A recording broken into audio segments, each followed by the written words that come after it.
आज की हमारी जो वीडियो है बड़ी इंटरेस्टिंग सी वीडियो है और ये एग्ज़ाम के को लेकर बनाई गई है कि आजकल यूनिवर्सिटी एग्ज़ाम की तैयारी सभी स्टूडेंट कर रहे हैं सभी कॉलेजों में। और जब से एनएमसी का नया कोर्स आया तो पूरे इंडिया में एक साथ सभी के पेपर होंगे और सभी फर्स्ट ईयर स्टूडेंट के लिए क्वेश्चन है कि हमें एग्ज़ाम कैसे क्लियर करना है।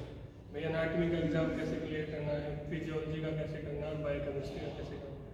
तो आज हम एनाटॉमी का एग्ज़ाम कैसे पास करना है, कैसे अच्छे मार्क्स से क्लियर करना है कि हमारी पूरे साल अच्छी तैयारी भी नहीं है और लास्ट में हम एग्ज़ाम ओरिएंटेड पढ़ के हम कैसे अच्छे मार्क्स ले सकते हैं। तो उसी बेस पे ये आज हमने वीडियो बनाई है। तो यूनिवर्सिटी ने जो हमें पैटर्न दिया है कि कैसे पेपर आएगा, उसी में ही सारा कुछ छिपा हुआ है कि हम कैसे पास हो सकते हैं। आज हम उस छिपे हुए ज्ञान को उजागर करेंगे ताकि तुम्हें ये पता चले।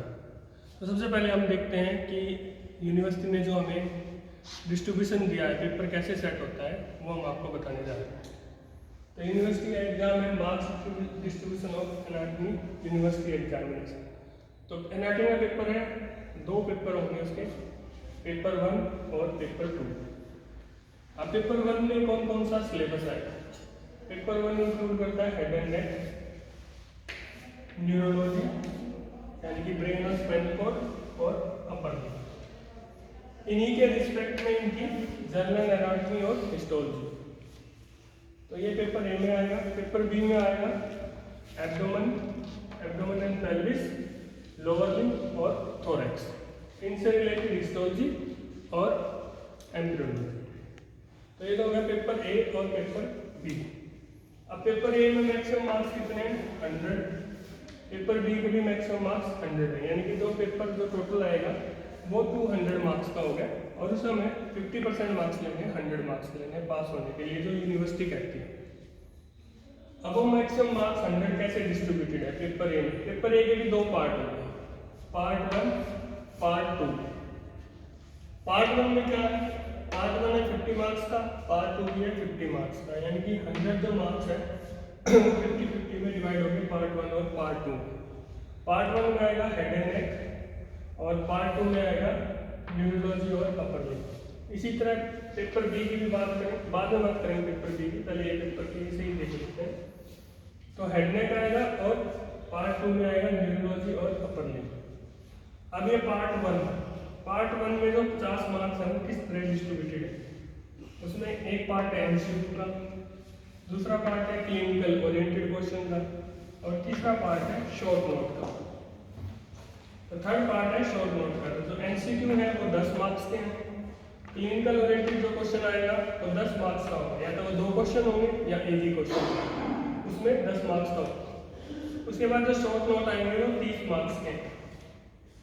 तो शॉर्ट नोट में भी दो पार्ट होंगे, एक में हिस्टोलॉजी और एम्ब्रियोलॉजी जो 5-5 नंबर के होंगे, 5-5 10 मार्क्स, और एक और gross plus general anatomy, gross anatomy, वो होंगे 20 मार्क्स।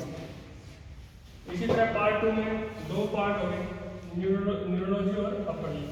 अब पार्ट 1 में तो जो हेड नेक है वो 50 नंबर का है टोटल, यानी कि हेड नेक की वेटेज कितनी ज़्यादा है कि पूरा एक पार्ट 50 नंबर का हेड नेक से ही है। तो हमें जो अगर ओवरऑल पढ़ना हो तो हमें हेड नेक अच्छी तरह से पढ़ना होगा। लेकिन जो पार्ट 2 में है उसके दो पार्ट हैं, न्यूरोलॉजी और अपर लिम्ब। न्यूरोलॉजी के 30 मार्क्स हैं और अपर लिम्ब के 20 मार्क्स हैं। और ये भी 50 मार्क्स, इसके भी कैसे पार्ट होंगे? MCQ 10 marks, clinical oriented 10 marks और शॉर्ट नोट होगा जो 30 मार्क्स का होगा।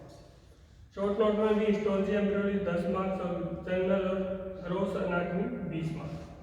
तो अगर हम इसे देखें ध्यान से 50 मार्क्स में, तो जो मेन टॉपिक है वो क्या है? ब्रेन और स्पाइनल कॉर्ड, जिससे 30 नंबर का क्वेश्चन है। क्यों 30 नंबर का ऐसा आ रहा है? क्योंकि इससे रिलेटेड हिस्टोलॉजी और एम्ब्रियोलॉजी। तो यहीं से हमें आइडिया लग जाए कि हिस्टोलॉजी में कौन सा क्वेश्चन आएगा, क्योंकि न्यूरोलॉजी में क्या है?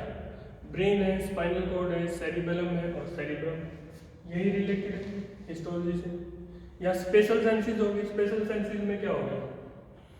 स्पेशल सेंसेस में आई यानी कि रेटिना, कॉर्निया या मिडल ईयर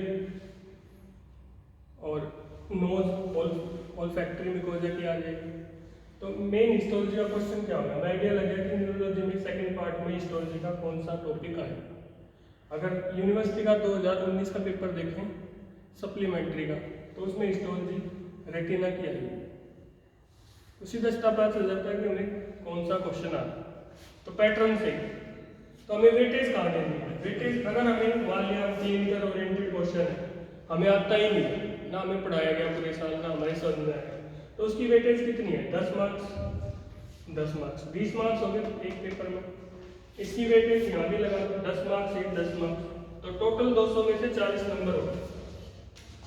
40 नंबर क्या हमारा क्या है क्लिनिकल ओरिएंटेड, और ये हमें आता नहीं है, हम इसे छोड़ देते हैं।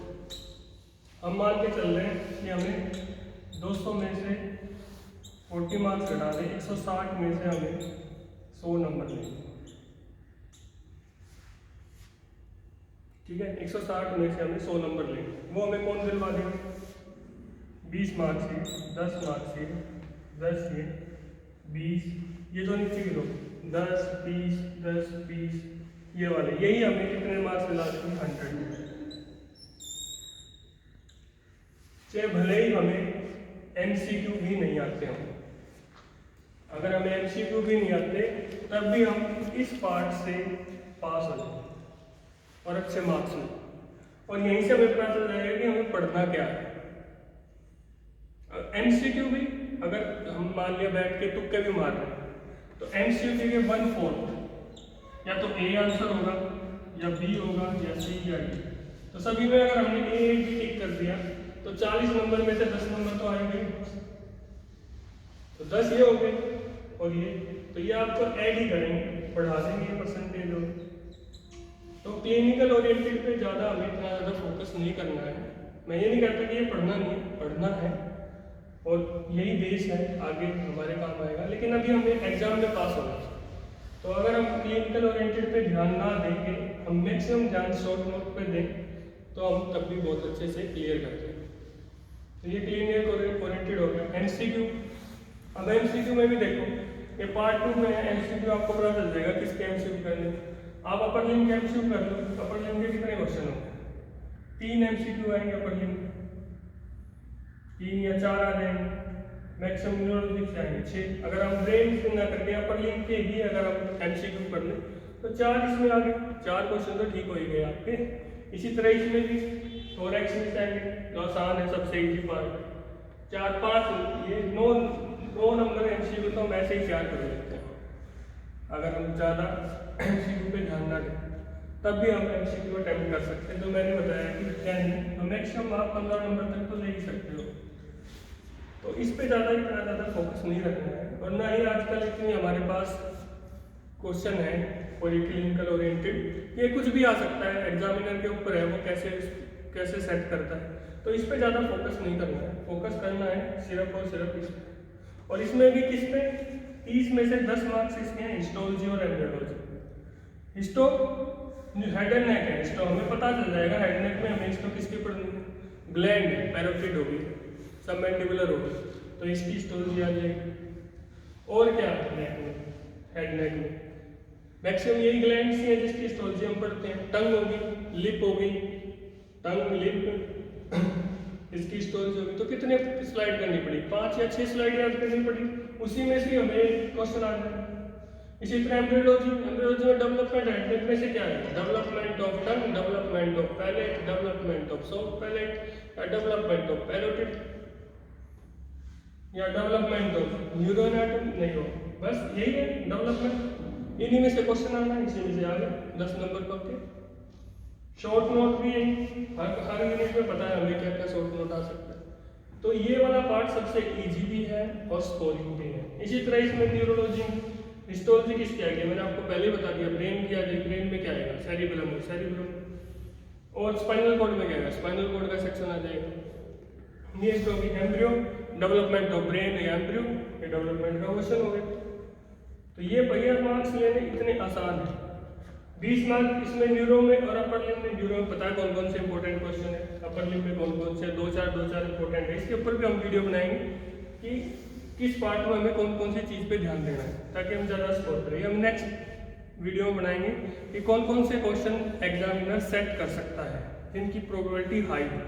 तो इसी पैटर्न से निकालेंगे हम अगली वीडियो और उसमें हम समझाएंगे कैसे कैसे क्वेश्चन करना है। इस तरह हम पार्ट पेपर बी की करेंगे, इसमें क्या इंक्लूड है, एब्डोमेन, पेल्विस, लोअर लिम्ब और थोरैक्स। तो पार्ट 1 50 मार्क्स का, उसमें सिर्फ एब्डोमेन और पेल्विस ही है। उस 50 मार्क्स में एमसीक्यू 10 मार्क्स के, क्लिनिकल ओरिएंटेड 10 मार्क्स का और शॉर्ट नोट है 30 मार्क्स का। 30 में हिस्टोलॉजी एम्ब्रियोलॉजी 10 मार्क्स की आएगी और जनरल ग्रोथ एनाटॉमी आएगी 20 मार्क्स की। इसी तरह पार्ट 2 इसमें लोअर लिम्ब और थोरैक्स, लोअर लिम्ब 20 मार्क्स का, थोरैक्स 30 मार्क्स का, एमसीक्यू 10 वही 5 4 + 6 एमसीक्यू 6 इसमें से आएंगे, थोरैक्स में 4 लोअर लिम्ब में से आएंगे, क्लिनिकल ओरिएंटेड 10, शॉर्ट नोट भी 30 मार्क्स के हैं, 10 में हिस्टोलॉजी 10 की और 20 में।